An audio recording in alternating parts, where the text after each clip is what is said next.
مساء الخير. هل الحكومة الكندية ممكن تاخد ولادنا؟ زمان أول ما جيت كان في إشاعة طالعة إن الحكومة هتاخد فلوسنا وولادنا لو أنا مت. أي حد بيموت الحكومة ممكن تاخد فلوسه وولاده. أنا عملت فيديو وتصديت لهذا الكلام وقلت إن الكلام ده مش مظبوط، وعملت فيديو الكلام ده من كذا سنة وقلت إن الكلام ده غلط، اللي بيموت الحكومة مش بتاخد فلوسه وولاده. طب هو فعلا الحكومة ممكن تاخد ولادنا؟ فعلا ممكن الحكومة تاخد ولادنا. إزاي وليه وإمتى وفين وإيه الأسباب؟ كل ده تعالوا نشوفه مع بعض. أنا ممدوح مصري عايش في كندا من 15 سنة، بعمل فيديوهات عشان أعرف الناس إيه اللي بيحصل في البلد وإزاي يعرفوا حقوقهم. أنا بشتغل فاينانشال أدفايزر، مستشار مالي وتأميني في أكبر شركة تأمين موجودة هنا. تعالوا نشوف الموضوع إزاي. الموضوع ابتدى بان انا مره كنت واقف في باركينج بتاع ريستورانت، وبعدين نزل جت عربيه جنبي راجل اي ثينك ان هو من اصول لبنانيه، وعربيه كانت فخمه جدا. واول ما وقف راح ابنه من ورا نزل فتح الباب ونزل ابتدى يجري، فهو جري وراه راح ماسكه واداله بالشلوت واداله بالقلم. انا شفت المنظر، نزلت قلت له اللي انت حضرتك بتعمله ده غلط، اي حد غيري لازم يطلب لك البوليس، والبوليس لو جه هياخد الولد منك. ما اهتمش قوي باللي انا قلته ومشي، هو حر. وانما في حد تاني ابنه صغير في المدرسه ضربه في البيت، فراح الولد بيتكلم مع صاحبه وبيقول له ان انا بابا ضربني. فالولد راح قال لباباه اللي هو من اهل البلد، فراح باباه مبلغ المدرسه، اداره المدرسه، فراحوا مبلغين مركز حمايه الطفوله هنا. مركز حمايه الطفوله مش بيهرجوا. المهم عملوا له استدعاء، وراح ويتكلم معاهم، وابتدى طبعا يعني ابتدى يوافق على اللي هم عايزينه، وتعهد ان هو مش هيعمل حاجه للولد وبتاع. وهو طلع ذكي شويه ان هو قال لهم ان هو ما ضربوش ضرب مبرح ولا كلام من ده، ضربوا على ايده وضربوا على المقعده. فالمهم خدوا عليه تعهد وما عملوش حاجه للولد، وابتدى الموضوع يمشي كويس. تالت حكاية بنت عندها 14 سنة، وبرضه مامتها زعقت لها جامد جدا جدا جدا في البيت. راحت المدرسة اتكلمت مع المدرسة بتاعتها ان مامتها زعقت لها جدا جامد جدا، فعملوا استدعاء للأب والأم في المدرسة، وقعدوا مع المديرة، والمديرة هددتهم بأنها ممكن تبلغ البوليس وإن البنت تتاخد منهم. وهم عملوا على نفسهم تعهد بأن هم مش هيزعقوا لها تاني ولا يعملوا لها حاجة، ومشي الموضوع على خير. رابع حكاية ودي مهمة جدا، بنت واحد ولد عنده برضه في سن 13 15 14 سنة، برضه بابا ومامته ضربوه جامد جدا جدا. راح المدرسة وللأسف اتكلم مع المدرس بتاعه ان هو اتضرب. المدرس اتصل بالبوليس على طول، والبوليس راح جاي خدوا الولد ودوه المكان محدش يعرف عنه حاجة. المكان ده منعوا اي حد هو محدش هيعرف عنه المكان حاجة. بعتوا لبابا ومامته وقالوا لهم انسوا ان انتوا هتاخدوا الولد تاني، الولد موجود عندنا في المكان، والمكان انتوا مش تعرفوه، ممنوع عليكم تتصلوا بالولد، ممنوع عليكم تحاولوا تشوفوه، ممنوع تيجوا المدرسة، ممنوع تكلموه على موبايله، ممنوع ممنوع ممنوع. طبعا انهيار في الأسرة. الولد عنده اخوات تانيين، كان العملية كارثة جدا، لان الولاد التانيين كانوا مهددين هم كمان ان هم ممكن يحصل لهم حاجة بسبب ان الاب والام فيري اجريسيف مع اولادهم. ودي كانت كارثة، والقضية اتحولت بقت محكمة، والمحكمة ابتدت تشوف الموضوع ايه وليه اللي بيحصل ده كله. والموضوع مش كان سهل على العيلة خالص، لدرجة ان هم فكروا يرجعوا بلدهم اللي جم منها بالولاد التانيين. مش عارفين يعملوا ايه، مش عارفين يتصرفوا ازاي، لازم يجيبوا محامي، مصاريف، تكلفة، حاجة كارثة جدا. بيحكي لي الأب إن هو لما راح المحكمة لقى مع القاضي بتاع 10 موجودين، وطلع إن الموضوع بيزنس كبير جدا في الموضوع ده.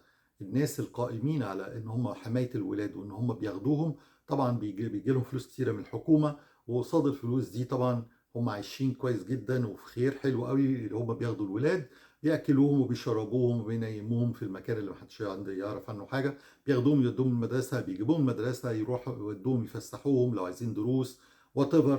كل حاجة من دول ليها حساب من الحكومة على اللي هم بيعملوه.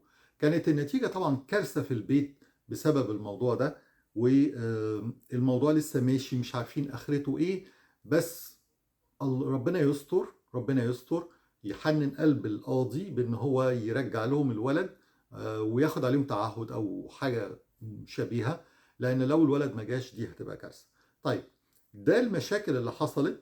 تعالوا نشوف ايه سبب المشكله، وفي نفس الوقت بعد كده ايه الحل للموضوع ده، نعمل ايه ونتصرف ازاي لو حصل عندنا حاجه زي كده. اول حاجه، المشكله قائمه بان احنا لما جينا من بلادنا كان عندنا، مش كلنا طبعا بس يعني ناس كتير من اللي جم واخدين التربيه بتاعت زمان، اللي هو ممكن تضرب ابنك، ممكن تشتمه، ممكن تزعق له، تضرب بنتك، مفيش مشكله خالص. ودي طبعا تربيه مش مظبوطه، وهنا مش بيقبلوها نهائيا، غير انك ممكن تضرب على الكف او تضرب على المقعده من ورا، وضرب مش مبرح، ضرب خفيف كده وظريف. ممكن تزعق بس مش زي اللي هو الجامد جدا، يعني ممكن تزعق سنه صغيره، مش على طول ورا بعض ورا بعض ورا بعض وبالصريخ وكل الحاجات دي. فدي اول حاجه. احنا اتعودنا على كده، فللاسف لما جينا هنا بنعمل نفس الحاجه، ودي اكبر غلطه، لان احنا ما درسناش ان البلد هنا ما ينفعش فيها الكلام ده.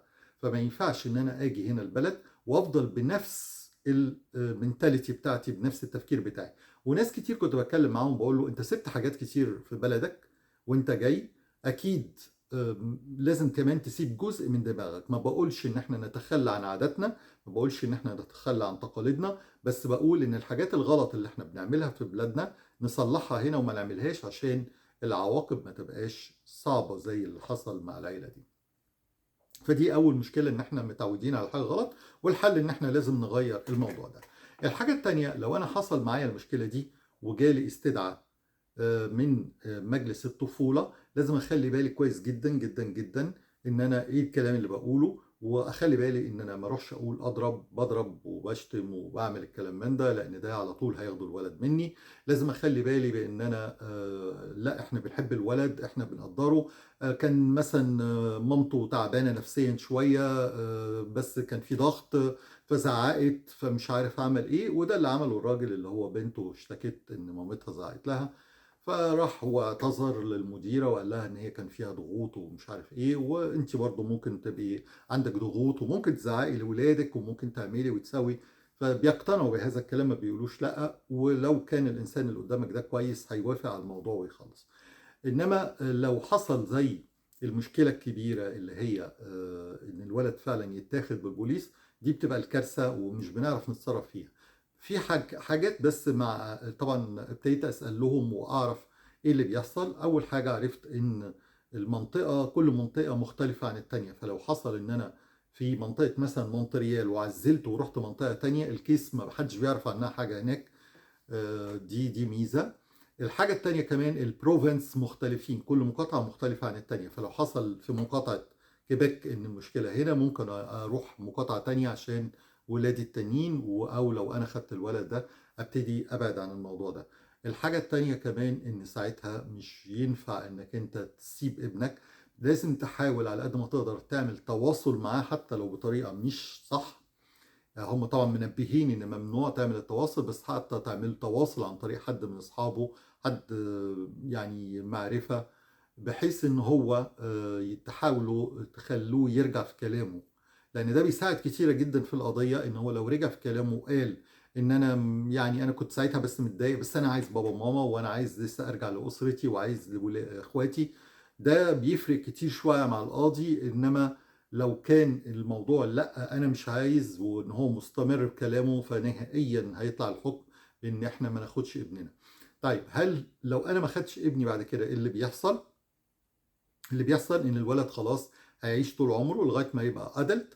ممكن يخلوه مع اسره هي تتولى رعايته لغايه ما يبقى ادلت 18 سنه، وبعد 18 سنه خلاص هو ليه مطلق الحريه يعمل اللي هو عايزه. وكل سنه وانت طيب، خلاص على ابنك او بنتك. هو اكيد هيبقى خلاص زي اهل البلد هنا ومتربي هنا، وهيبقى كل حاجه هنا، وابقى انا المسؤول عن ضياع ابني بسبب اللي انا عملته. عشان كده لازم نبقى كير جدا في اللي احنا بنعمله، لازم نبقى كير جدا في طريقة تربيتنا لأولادنا. ما نسيبش تقاليدنا وعاداتنا، حاولوا دايما تلزقوهم في مكان العبادة اللي انتوا بتروحوه، ودي حاجة مهمة جدا، عشان التقاليد بتاعتنا وعاداتنا بياخدوهم من الأماكن دي، سواء مسجد سواء كنيسة whatever. حاولوا تلزقوهم في المكان ده عاداتنا اللي احنا وتقاليدنا اللي كنا متربيين عليها من بلادنا، حاولوا تزرعوها في البيت. حاولوا تخلوا البيوت كلها دايما هادية. حاولوا ما يبقاش فيه خناقات. حتى لو في خناقة، حاولوا الخناقة تبقى بأسلوب متحضر شوية، من غير ضرب، من غير شتيمة، من غير زعيق، عشان ما يحصلش الكلام ده. في النهاية الحكومة الكندية بتاخد ولادنا، بتاخد ولادنا، بس احنا المتسببين في الموضوع ده. ربنا يستر علينا كلنا، ولو سمحتوا خلي بالكم من ولادكم. سلام.